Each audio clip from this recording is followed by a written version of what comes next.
Hello everyone, welcome to the Journey of Bio Speaks, a platform that shares entrepreneurship journey. My name is Adebayo Ademola and I am bringing you the 5th episode of Women's Corner 2.0. And today I'll be sharing the journey of Ayeni-Wuraola Ogungbola, the founder of No Free Agro. Stay tuned and enjoy this lovely interview.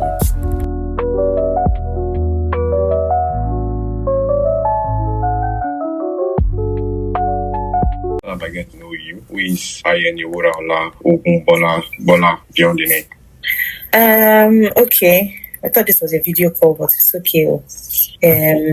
1 second. So aside from my name, everybody already knows my name by now. I'm a multiple business owner. I'm a mom.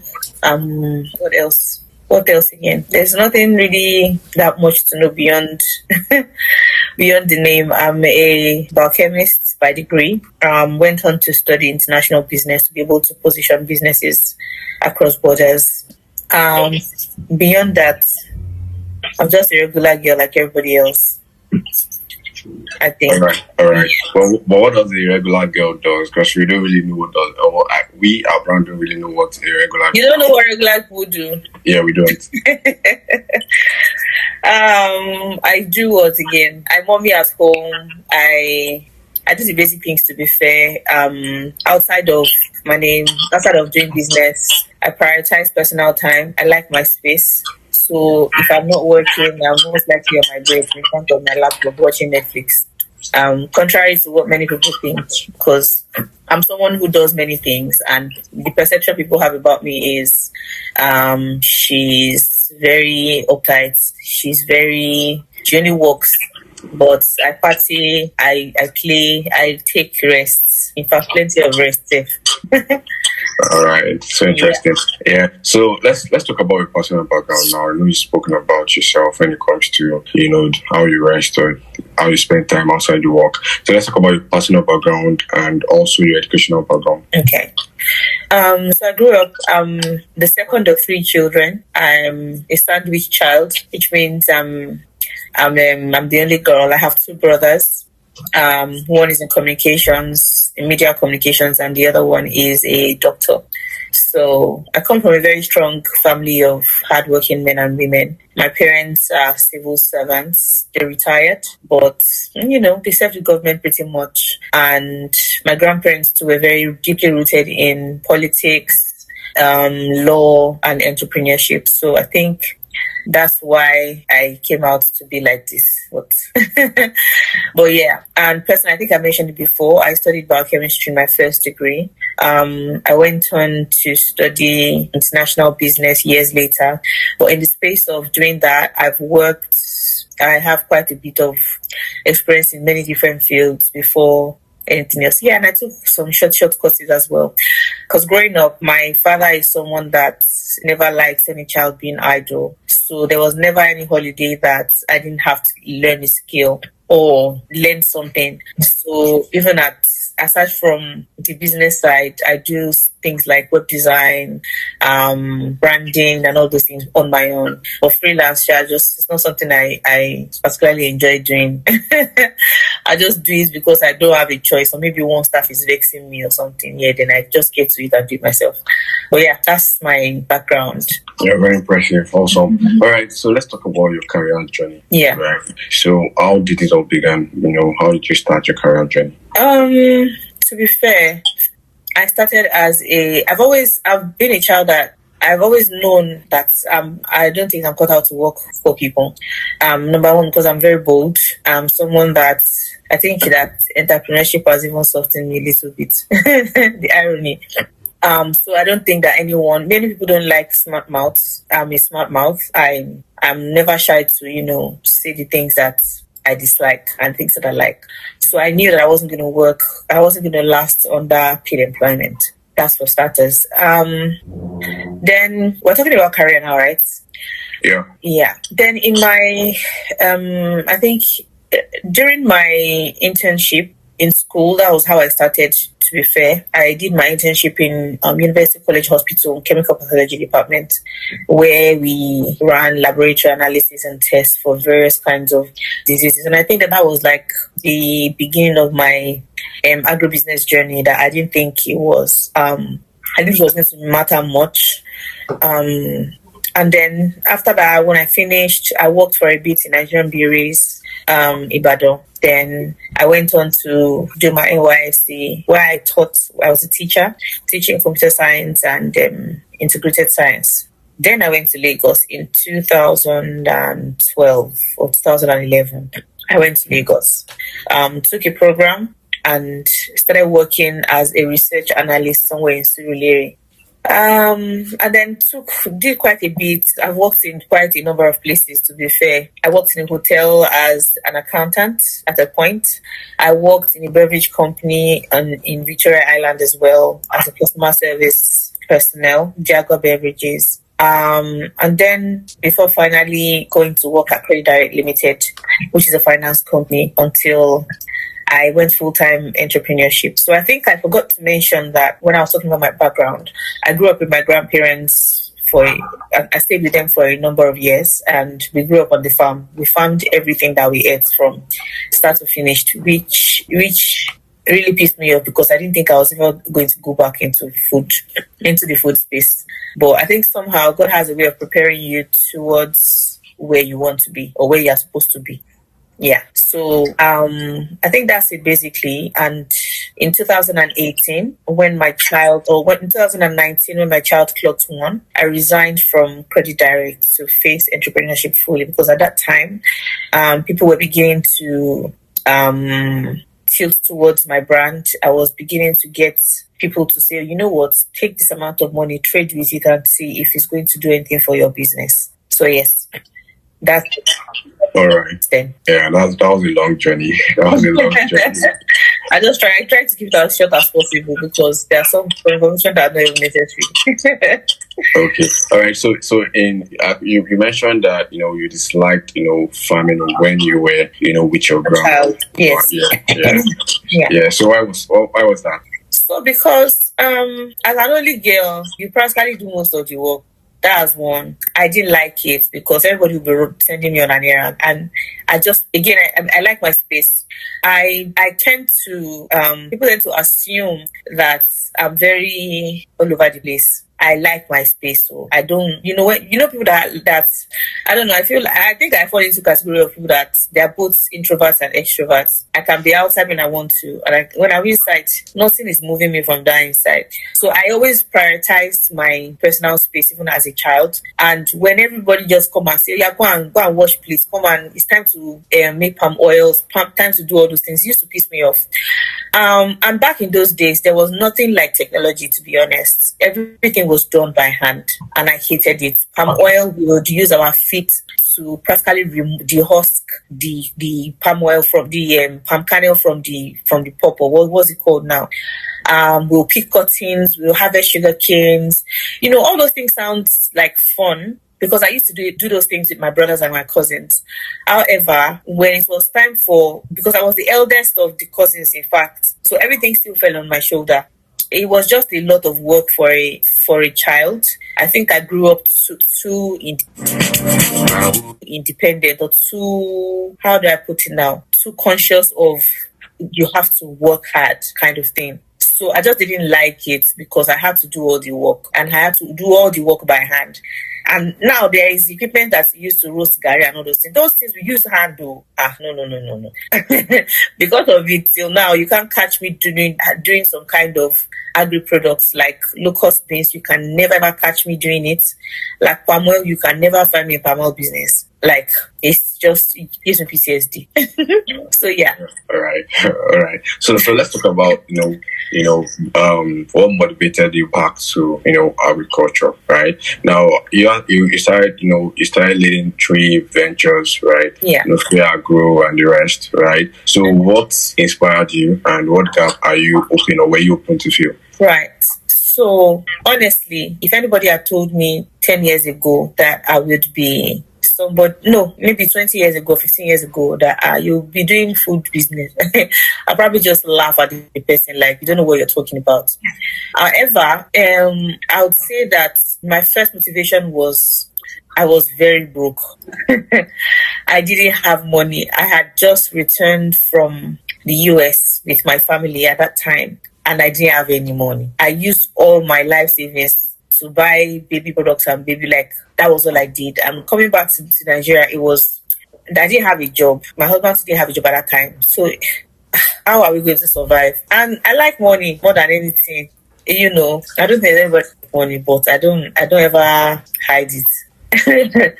So that was the first thing for me. I was really broke. I didn't think I could do anything. Like, I didn't just have money. That was one. However, beyond money, I just wanted to cook. I enjoy cooking as much as I didn't like agriculture as such. I love cooking. Till now, when I'm upset, when I'm stressed, when I'm overwhelmed or something, I just cook just to distress. I know that it sounds some kind of way, but that's just for me. So cooking for me was one of the things that, I just would like to cook as a hobby. Now, at that time, my husband had a ton of friends that were bachelors and they didn't used to cook. They always wanted to go out. And I'm like, okay, guys, I make food. And because during my NYSC, I had taken a culinary program just to be able to cook other cultural meals because I'm Yoruba. So I wanted to be able to cook other tribes' meals. So I went on to do that. Later on, I think I was talking to a friend of mine, Ayeni, and she said, "But Wura, you like to cook. Why not just consider this as a career?" And I said, have you met me? Do you want my face to be black? No, I like to be pretty. I cannot be in the category of people that are cooking. Their face used to be black. And he was like, but you can just try it. It doesn't mean that you'll be putting your face in the fire. Like, you have people that work for you and things like that. And we just talked about it. So 13 days after I had my first child, I had my first customer, my first paying client that gave me 4,000 naira. And that was the genesis of the business, because I wasn't going to start this business at all. I was just like, if somebody who trusted me not to give me 4,000 naira to use to cook their meal, then many other people might as well be interested in doing that. Now, at this time, social media was not a thing as such. So I would say it was a little bit easier for me to just continue to do that. Now, along the line, cooking wasn't just fulfilling enough for me, because it's something that I do on a norm. So it felt out of the ordinary for me. And I just thought about it again, like, what could I possibly do? So one day I went to the market to buy some ingredients for cooking, and I saw someone grinding gari and chili pepper. My heart sank. Why was this person doing it? This person wanted to volumize it. Like, this meant you want to make it plenty.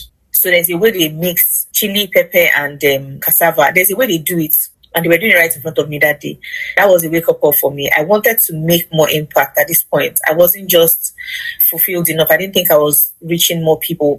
Having to cater to bachelors to make them comfortable. They would not forever be bachelors. They would not continue to be bachelors forever. So what happens when, they get married? Their wives will be cooking for them, and then my business will just be null and void. So for me, it was more of impact. I didn't think I was doing enough with cooking, and then I ventured into that. Now, why did I niche down to where I went to the line of food business I eventually went to? Over the years, I've lost multiple people to diabetes. I have friends with diabetes. I have relatives who are diabetic. I have, it's just been a history of diabetes. So I just thought, this thing, everyone is turning a blind eye to it. And then, why is nobody doing anything else other than medication? I don't like to take medication. I'd rather eat. So as much as I didn't like farm work, I like food. And God so good, I was very skinny. So I could eat the whole house and nobody will know that I've eaten. So I just thought, what? Let me begin to process my own food in line with health conscious individuals, putting in mind that subsequently I want to cater to people living with diabetes and high blood pressure. And that was just it for me. That was the motivation. The first thing was money. I didn't have money. I needed money to spend. I wanted something more. And above all, health is wealth. During my year 3 in uni, I also kind of started liking food biochemistry. When they're talking about drug metabolism, food and drug metabolism, the way your food travels from your mouth to your abdomen, the chemical reactions and all of those things, I kind of found it very soothing. It was something that I thought of once. It crossed my mind when I was in school, maybe if I ever wanted to do it, maybe something like this. So I thought, pharmacy would be it for me. But I think that God had other plans. So if I can do something to help reduce the effect of diabetes, and it is not medication, it is food, I think it's a win. Yeah. Yeah, awesome, amazing. All right. So you said you admire eating a lot of food, right? So what's the best food? I'm from Elisha. It's pounded jam and pounded jam and for legusi with grilled pork or fried one. Amazing. Or prepared local chicken. Then you're cooking. All right. Amazing. All right. So let's talk about management, right? So how do you manage your three ventures? Because there are three different things entirely. So how do you manage them? The consulting, the agro, and the rest? Okay. That's actually a valid question. And I get this question all the time. And I just laugh. I never really answer it. But today I will answer, don't worry. So I didn't just start Nufi Agro, Inspo Chupa, and OAW Consulting all together. I gave myself some space. I started entrepreneurship really early. I only just clocked 35 this month, and I only just clocked 35 in August. And I started as far back as 2007.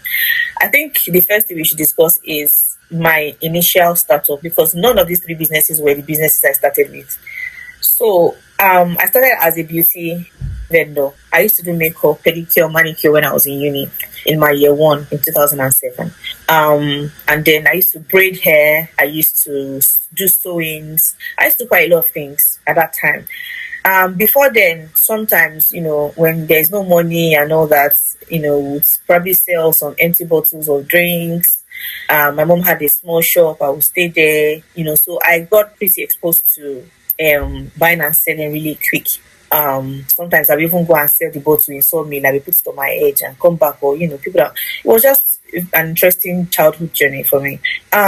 So running a beauty business kind of gave me, and then I was a beauty rep for House of Tara for about, I think, 5.5 years before I stopped, before I had my baby and stopped. I even once, if at the point I was the best sales representative in the whole of Ibadan at that time. I think they gave me a generating set or thereabouts that followed me to my husband's house.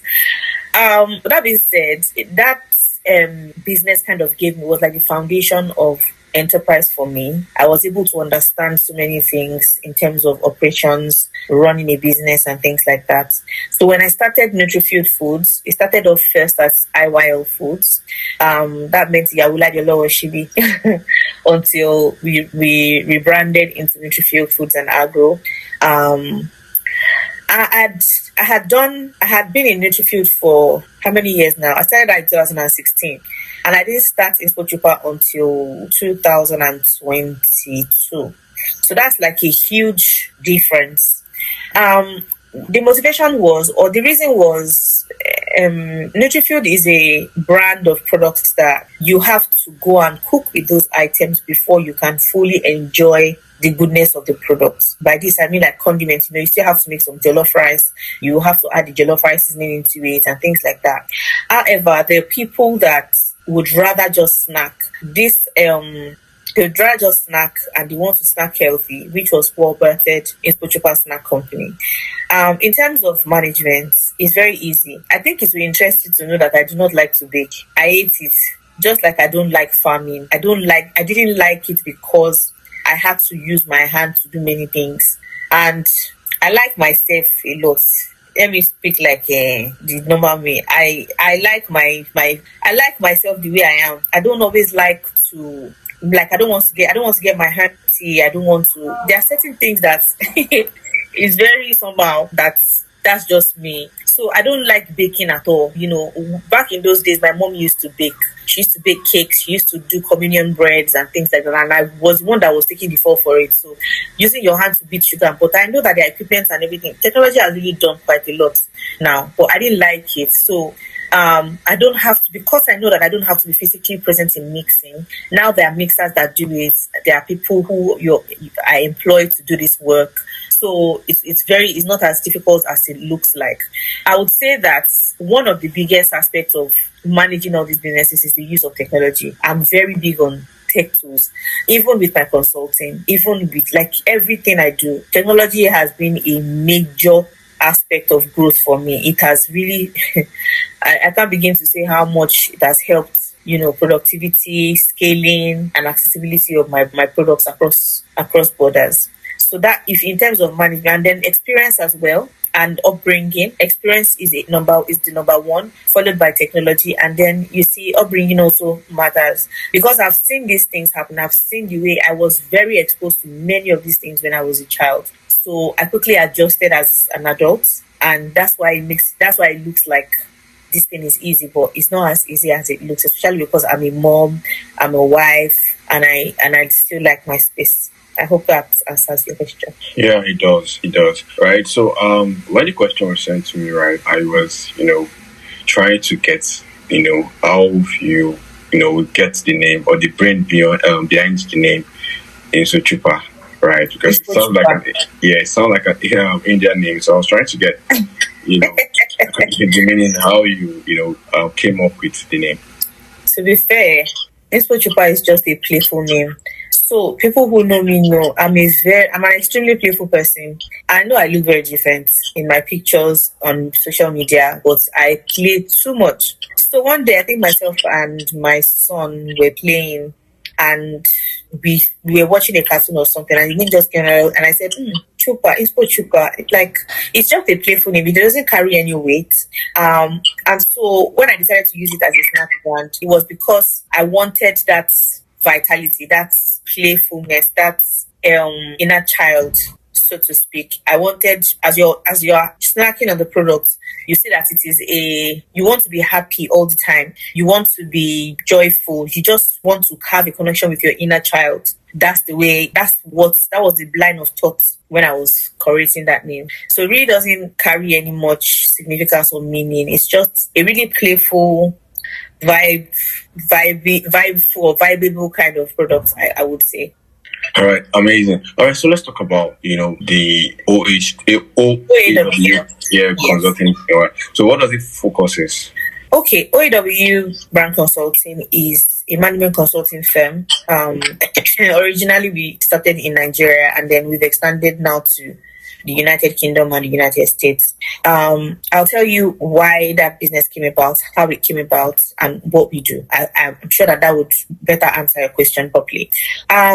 First of all, it means Ogungbola, Ayeni-Wuraola. That's just my name. That's what OAW is. And just because I think I categorize myself as someone with a large amount of experience, if I'm allowed to use that English, my background and everything, and plus running a food manufacturing business is not child's play. So when I started the OAW, I started with one goal. I didn't want people to make mistakes. I have made tons and tons of mistakes that you shouldn't even be finding people making. And some, they are very innocent mistakes that you wouldn't know but cost us a lot. I think there was a time I shared it on one of my pages on Instagram and how I lost 7 million naira in 1 month. This is money that I went to borrow from the bank from a silly mistake. And I see many people doing that. You want to go into business and there are certain things that you are not aware of just yet. It just, for me, it's very painful for you to invest so much in business and the business either fails or falls short of expectations or something just because of a mistake. So that was the number one thing that made me start this. And I said, you know what? I'm going to take it upon myself to ensure that I educate people as much as they can. Because when I started, there were not many people in the food industry that did what I did. That's one. There were not many women that did that. There like so many things. I know that I broke the ladder, like I broke the jinx. And because of that, I decided to say, you know what, I'm going to always help anybody who is looking to do this business, that wants to do it right, wants to scale, wants to start, scale, and sustain. That's just the word to use. And if you notice, one of my webinars is Start, Scale, and Sustain, especially for those in the food space. So I brought the OAW brand consulting to Limelight because I wanted to be able to help businesses to start, to scale, and sustain. You might not really need a lot of money to do the business, but you think that you do. So what we do at the OAW is to help you to navigate that your beginning journey to execution. And if you've already started as a business owner, we help you to refine, remodel, work, evaluate, do research. You just do it's like having a medical doctor by your side, just to continue to health checks, routine checks for you to be sure that you're fine, you don't have any illnesses, you don't have any ailments. So that's what the OAW has now eventually grown into. Because now we don't just teach or mentor or do anything for people that are just in the food space. I've worked with many people in other sectors, in interior decoration, entertainment, photography, accounting, in all other sectors, and they're doing very well. Amazing. So can you share an example, where your consulting directly transformed a structure? There are many examples. There are many. Yeah. Maybe just one we do. Yeah, there are many examples. An example would be, let me see, you said just one. Okay, I'll say 07 Foods. Her name's Tamara, I think. And there's a full-blown video about that on my Instagram and my website as well. I remember when I'm going to pick one, because we've done this with her many different times, but I'm going to pick one. There's one I'm really proud of, and I'm really proud about, and I shouldn't even say I'm supposed to wait for her to come out and say this part, but I will shed some light. I'll try as much as possible not to say too much. I remember when she wanted to start a corn snack business, and she had come to me to she didn't, number one, there was no product at all. Number two, she didn't know whether to do it or not.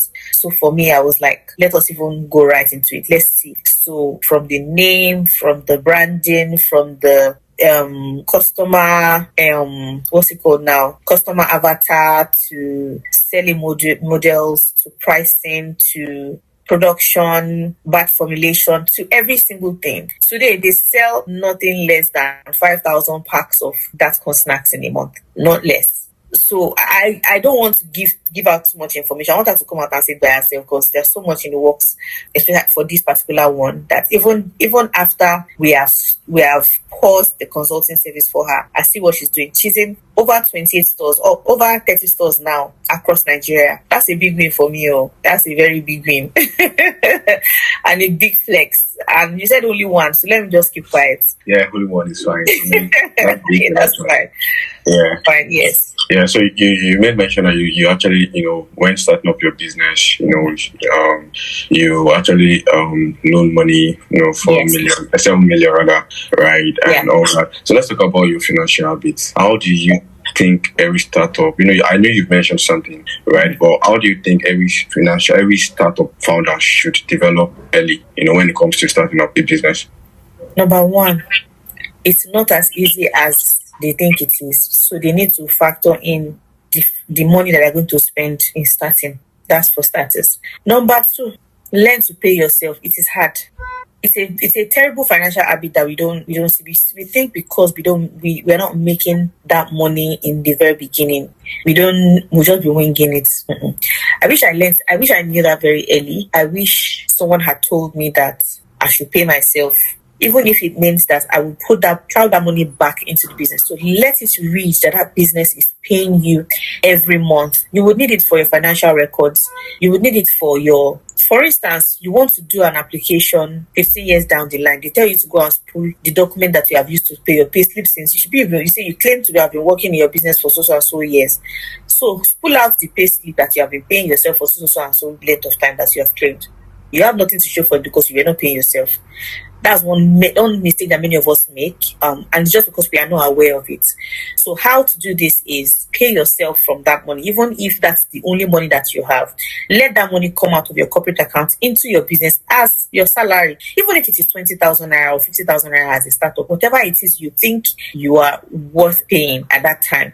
Then from your account, you loan that money back into the company, transfer it back into the company account, and put it there as director's investment, so that later on you want to either sell your business, you want to sell shares, you want to bring in investors, you want to bring in partners. You are able to evaluate and you're able to value that company properly. That's the word. You're going to be able to value it properly, and you will not be calculating how much have I spent, how much have I not spent. The record keeping is also something that people take with levity, especially people that are just starting.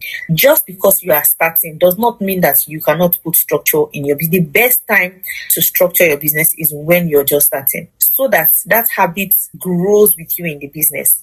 A typical example would be as individuals, if you don't cultivate the habit of giving when you have little, when you have millions, you will never ever be able to give, because you feel like this money is too much to give. So that's Otherwise I will continue to teach you. So let's move on. All right. Yeah. So let's talk about, I know you mentioned, there are things you need to, like, yes, you were not taught, why coming up, or you wish you had known, Yeah. In your early startup. So let's talk about some of the lessons that you've learned, Okay. right, from transitioning from concept to execution in your first startup. Okay, I'll say that don't be afraid to take loans. So we have a certain misconception about loans, especially in the Nigerian economy or the Nigerian business ecosystem. That's what I should say. We have a certain perception about, I cannot borrow money, I cannot do this. And I laugh. You cannot do it by yourself. It depends on the kind of growth that you want to grow. The kind of growth that you envision or you see determines the kind of step that you will take. So as a small business, as a small brand that you are just growing, I did not say go and borrow 15 million and don't know how you are going to pay that money back. They will come for you. It's not me that taught anybody down. I can say that till where my businesses have gotten to today, I wouldn't have done it without God and bank loans and customers' money. I believe in if you want to do anything good, do it well, come correct. Don't be doing there's a certain level of investment every business needs. So you have to have thought out that thing from before you begin. I will always say get a mentor, get a consultant, get a trainer, get somebody that has been there. So there are different types of consultants. There are people that teach by the book. I've read a lot of books, and so it validates me enough to come and consult. That's fine. But when you find people that have walked the path, that are in the industry, that have made those mistakes, go and hold the hem of their jackets, because that's the only way you can see the true picture of what that industry is like. You can learn from anywhere. You can go to ChatGPT, you can go to YouTube, TikTok is there, Instagram is there. People are doing 1 minute video everywhere. But you need to walk the walk. My father would say, there is no shortcut to get to the palm kernel tree or the palm tree. You will do those steps, you will walk it. So if you want to get somewhere fast, go with people that have done it before, or go and consult people that have done it before. The Igbos, they do these things where, you have, as a young boy, as a young girl, let me use boys now, you go to the village, you say, let me go and ask the elders, ask questions. They have seen more than you can ever think. And these things are not things that are available just on the table. Many people don't also like to talk about their failures because they feel like it makes them ashamed. That's why I can never keep quiet. I get dragged for it. People diss me a lot about it on social media. Must you always share the negative stuff? Let people see what they're getting into before they put their leg, so that they are sure that this is what they want to do. That's one. Two, I would say that don't ever take out God from any aspect of your journey, and trust your instincts. If your gut is telling you no, it is no. Pray about it. Your Bible is your best friend. Your Quran is your best friend. So yeah, my 2 cents. All right, amazing. So you spoke about praying in business, when there is actually a roadblock and all that. So how does spirituality fuels business? That's the engine room of any business, in my opinion.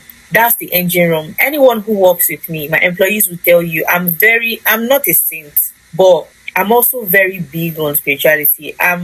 If I try something 3 times in my business, it does not work, I leave it. I've built my faith in God in such a way that I'm sure that sometimes God will look at me and be like, who do you think you are? And then laugh, because I just have a certain level of conviction that if God has given me this path to work, He can't take me halfway and tell me He's not going with me again. Even if I sin all the sins in this world, He will never forsake me. He will make sure I come out of that sin first. He will not come and punish me for my sins and iniquities. That's the way I see it. So, and I think people also need to understand the scriptures, the book, whether it's the Bible you believe in, whether it's the Quran, understand exactly what the scripture says and learn how to use it to your power, to your defense.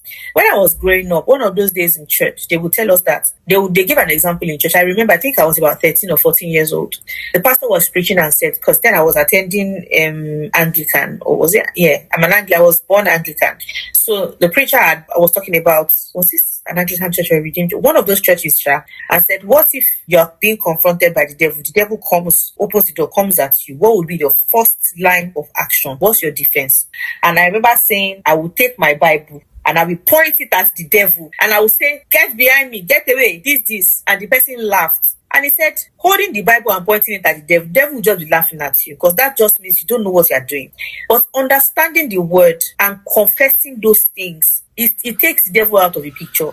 If I'm doing a project, I don't ever do anything without God. Even when, I think it was yesterday morning, I was very overwhelmed. Sometimes I don't even know what to read in the Bible. I open the Bible, and anywhere I open, I know that it is somewhere that is beneficial to me. I don't know, honestly, I don't know if it just works for me that way. I don't know if it happens to anybody else. I open my Bible, and whatever page I open, it's going to resonate exactly with what I'm currently going through at that particular time. And it gives me a certain level of reassurance. So because of that, I'm not somebody that worries about anything. I think that's one of the secrets to how, I think that's one of the reasons why it looks as though everything I'm doing is very easy, because I make it look like, or God helps me to make it look like it is very easy. I'm not one to worry about anything. I don't ever think that, I don't dwell on things as well. If something doesn't work out, it does not work out to me. Next, I take it in giant strides, like, okay, there was probably something God wanted me to learn from this thing. And if I've not learned it, sometimes if you're going through a certain thing in your life or in your business, and it looks like it's a reoccurring thing and you're just not getting headway, I look at it a different way. What is God trying to teach me from this thing that I've not learned? Because if God is trying to teach you a lesson in a certain situation and you don't learn your lesson, it will not move you away from that place. You will be there till you learn that lesson before it moves you out of there. So spirituality is everything in business. So as far as if I'm trying to raise money for my business, I have my assistant on this call. If you allow her to speak, she'll tell you, I'm someone who, if I'm trying to raise money and I ask two people, I need money for this thing, and two people are unable to help me, I don't ask about it again from anybody. If it is my own, it will never be far away from me. God will bring it to me with ease and comfort. So that's how much I have grown my faith. So if something is not working or I'm about to embark on a project, I put it in God's hand, like Timida Apollo sang, nothing is spoiled for God's hand, nothing. And if it doesn't work, it's probably not yet time for it to work. But for you to have that idea, for me to have birthed that idea, God had a plan. And so I'm not going to throw it away just because it didn't work the first time. It's probably not yet time. Yeah, amazing. That was a long episode. I didn't plan to preach, but I needed to explain very well. Yeah, definitely. Thanks for sharing. You're welcome. Yeah, so let's talk about your childhood dreams. So if you went into nutrition or agricultural sector, what career would you have explored?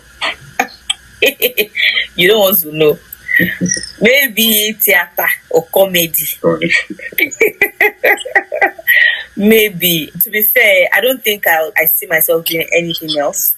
Although I always wanted to be a medical doctor or a pharmacist, but I'm not doing anything completely different from that now. So if I say something completely different from what I'm doing, it'd probably be entertainment. Maybe acting. Where the part that they are eating, only that part, or where they are chef, and you find me there. Maybe. But I don't think I see myself doing anything else. I love the food space and I love consulting. So amazing. So let's talk about if you had to describe your entrepreneurial journey in one metaphor, what would it be and why? So. I think this is giving me a thought. I would say, again, my mantra is start, scale, and sustain. It's very easy to start, but it's very hard to sustain and scale a business. However, if I were to go, what would I say? How would I call this now? These people that used to read book now. What's that English now? But you get what I mean. If I want to go, what do you say? Scholars. Thank you, Vivian. If I want to go be a scholar today, I'll say from the storms to, I don't know. I'm trying to find the right choice of word.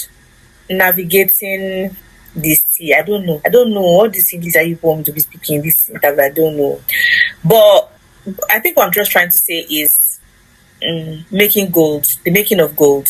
Because, funny enough, it's funny how my name is Gold, yes. Because before, I think that's also one of the things that I used to remind myself when I'm going through difficult times.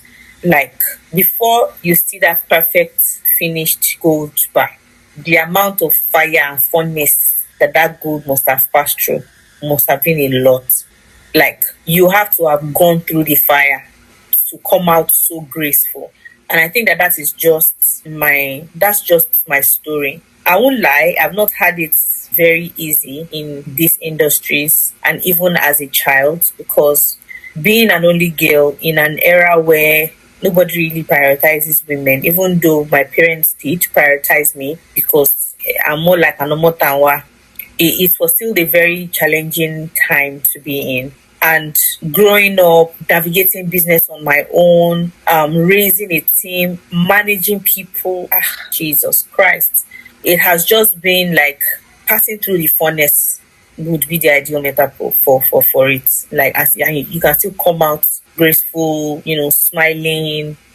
It can only be God. That's all. I think I've made my point. People should go and rewrite the English the way it suits you. All right. So let's talk about leadership style, right? Yeah. So in one word, what is your leadership style? Can somebody else answer that question for me, please? I know it's my interview, but I don't know how I'm supposed to explain how my leadership style is. So I'll say I lead with empathy.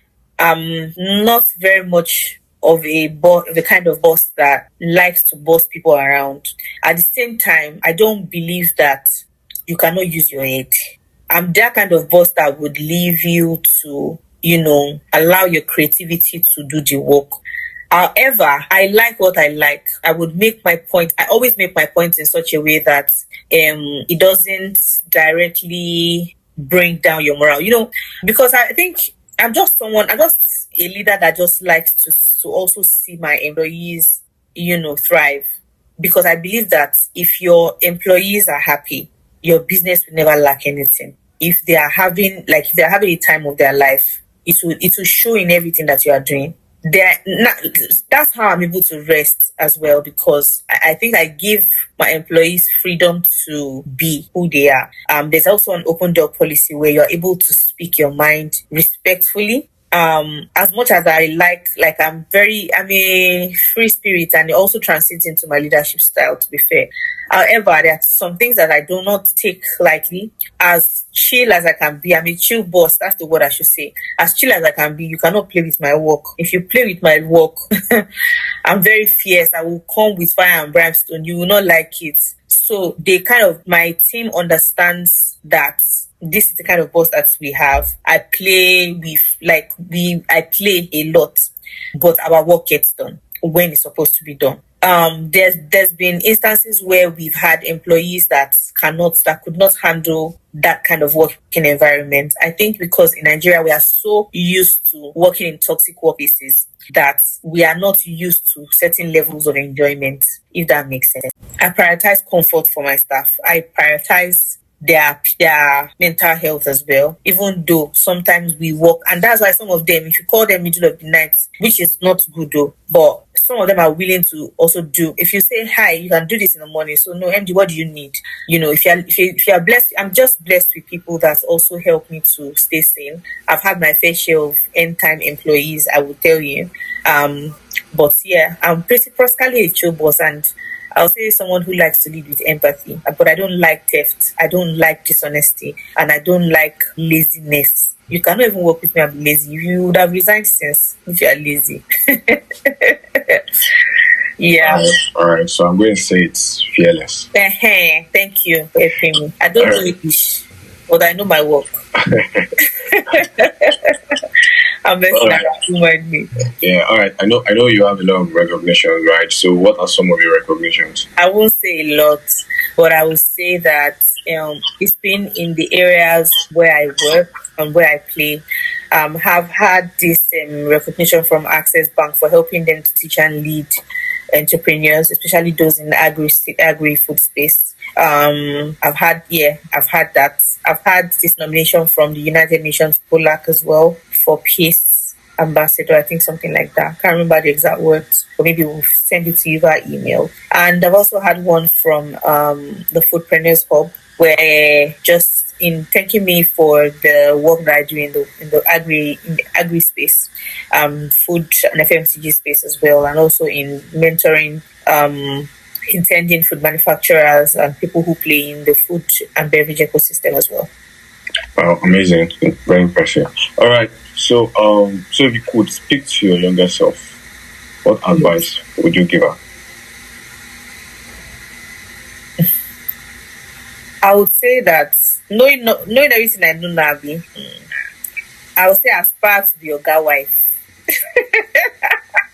Like go and marry billionaire or you're the cash, shopping and spending. And I will tell myself not to go into entrepreneurship. I'm lying. I'll tell myself to live more for myself. I care too much about the way people think, the way people eat, the way people, I'm so invested in helping people get better. But it's none of my business, to be fair. I should actually prioritize myself more. It took me time to learn that. And I saw a huge difference when I started prioritizing myself. I've always been the child who looked out for everybody else but herself. And that kind of played a major role when I became an adult. So if I was to speak to my younger self, I would say prioritize yourself, enjoy your life. Sometimes I wish I could be a child again. I could go back being to my childhood and actually relive that experience. I think that I would be a very lazy child if I have to go back. Because I tell my younger self that go and play. Adulthood is waiting for you, But because I grew up very, very fast, I don't think I got to really focus on myself. So yeah, I would tell myself that I would do more for myself rather than doing more for other people. And no, this is not people pleasing. This is just being over empathetic, which is very foolish. But yeah, that's what I'll tell myself. And to be bolder. Yes, you are bold, but you need to come out more. And I also say to my younger self, don't dim the lights for anybody, because I tend to do that a lot. Yeah, that's all. All right, awesome. So what advice would you give to people looking to follow your footsteps, or entrepreneurs? Entrepreneurs. By following my footsteps, how do you mean? Like following your paths when it comes to agriculture, nutrition, and all that. Okay, not doing many businesses at the same time, Abby. Yeah, maybe. Yeah. I would say if for anyone who is looking to follow who know road, follow me obviously because I know road. I would say that the world would adjust. Understand the capacity that you have. If God has given you a capacity to do beyond expectations or to do beyond other people or to do beyond what anybody has done before, do it. I would say that the road is not very easy. It's not as easy as it looks like. But asking for God's grace is very important.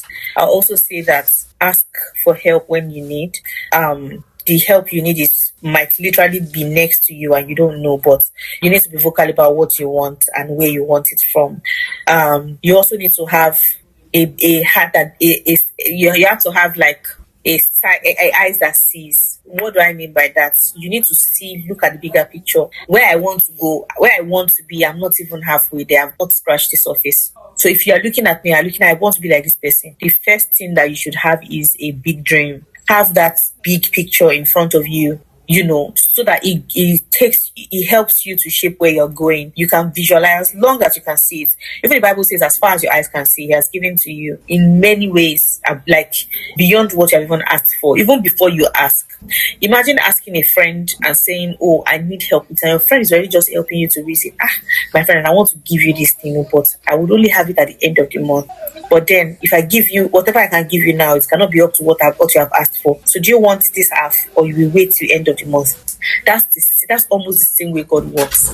Just that when He decides to now bless you with those things, it now begins to look like, how did this person do it? How did this person get here so fast? It's not as easy as it is, but just consistently paddle your canoe and mind your business. Mind you, I know how to mind my business a lot, especially in this time of social media and whatnot. Don't put your mouth to what does not concern you. Your game is your game. Eyes on the bag. Case closed. Nothing else. All right. So finally, Yeah. right, so looking at what legacy do you hope to build and also leave behind? Oh, that's actually a very interesting question. So, everything I do it for one purpose. When you leave, when you exit this life, because everybody's going to die one day. And I say this to my staff almost every day. What would you do if I die tomorrow? God forbid, I'm not dying, no. I'm just always particular about impact.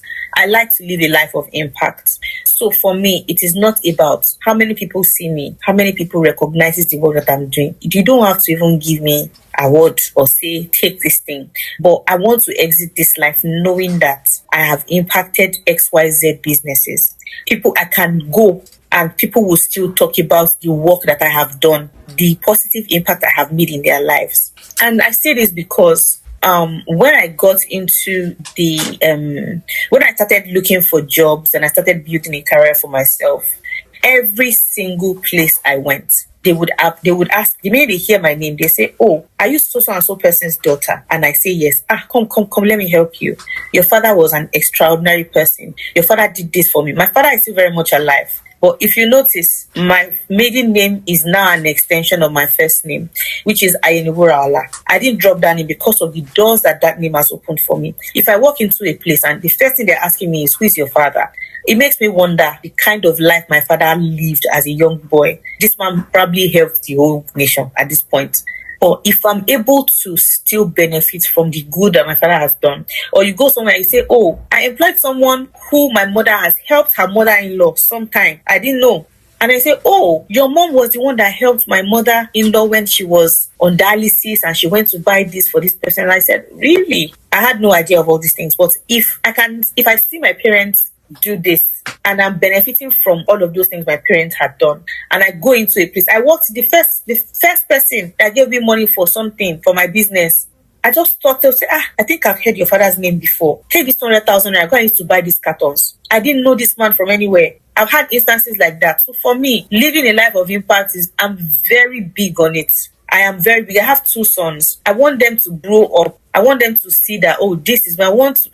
I want them to grow up and say, "Mommy, I want to go and do this." And I say, "Oh, take my card, go and swipe it," or something. Or they go into a place and they say, "Oh, Wuraola was your mother. Come and occupy this space." Or their children, Otedola, look at Otedola or Dangote. There's no way their children will enter. They will not say, "Come, let me help. What do you need?" That is where my eyes is. That's where I'm going. I know it might look like, "Oh, this person kind of," I don't think it's even too much. I don't think it's too much to ask. I think it's just consciously living that dream every day. That's why helping other businesses, helping other people. You don't know. It could be their children that would eventually remember that you did something. Tables can turn really quick. God forbid, if all these things that I have, if they go down the drain tomorrow, how do you do it? God knows how to put things in place anyway, but building a legacy, building something that would outlive you is very important to me. That's why you will not see me do silly things off online. You won't see me jumping on every trend, jumping on every campaign, doing all the no. Strategy building is very important. I don't want to be in the market for 2 seconds. I want to be in the market for a lifetime. Eleganza, for instance, look at how many years that they've been in existence. Look at people that are reaping the fruit of labor. So impact I'm very big on impact. I'm very big on legacy. I'm very big on building for the future, building for tomorrow, building for later. Suffer now, enjoyment later, or enjoy now, bigger enjoyment later, whichever one cuts for everybody. But nothing comes easy. Definitely suffer now and enjoy later. Thank you. Yeah. So thanks so much. So we have come to the end of this interview section. Yeah, and I believe our audience will learn from your expertise and let me say shared experience, to empower themselves. Right. Thank you for your time as well and the extension for this. Yes, so we've come to the end of today's episode of Women's Corner 2.0. We hope you've learned from our shared experience, right? So as you all know, Women's Corner magazine is also out and you can also get your copy too as well and get motivated, start small and grow big, right? And if you also want to share your story, you can reach out to us via our email. Like, subscribe to our channel. Thank you and stay safe.